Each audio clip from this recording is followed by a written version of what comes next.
আসসালামু আলাইকুম, কেমন আছেন আপনারা সবাই? আলহামদুলিল্লাহ, আমিও ভালো আছি। আজকে সকাল সকাল চলে আসলাম মাঠের ভিতরে। তা আপনারা অবশ্য দেখতে পাচ্ছেন ভিডিওর ভিতরে আমি কোথায় আছি, আমার সিমের জমিতে আসলাম সকালবেলা কীটনাশক দেওয়ার জন্য। এখানে অনেকটাই সিমের অবস্থা খারাপ।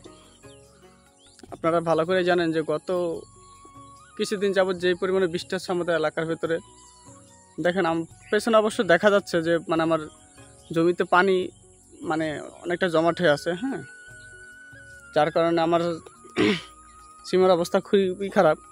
আপনারা দেখতে পারতেছেন, দেখেন আমার জমিতে অনেকটাই পানি, আর এই পানির কারণে আমার সিমের গাছগুলো অনেকটা ক্ষতিগ্রস্ত হয়ে গেছে।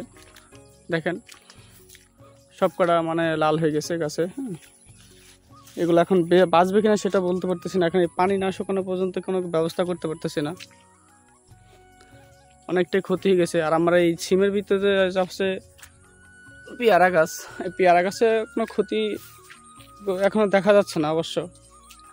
তবে যদি বেশি দিন পানি থাকে তা তো ক্ষতি হতে খুব সময় লাগবে না। এদিকটা হচ্ছে আমার ঘাসের জমি। এই ঘাসের জমিতে তো অনেকটাই পানি। এখন আমার এই ঘাসটা থাকবে কিনা আমি সেই চিন্তা করতেছি।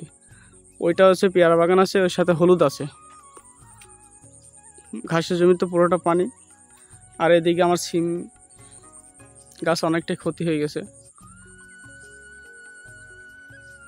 তবে সব কিছু হচ্ছে আল্লাহর দেওয়া জিনিস, তো সব কিছুতে শুকরিয়া আদায় করতে হয়।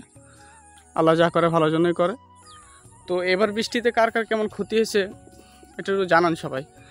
এই বৃষ্টিতে অনেকেই অনেকটা ক্ষতি হয়েছে, এটা আমরা অবশ্য জানি। আমার এলাকায় যেখানে পানি ওঠে না, এখানেও পানি আছে এবার।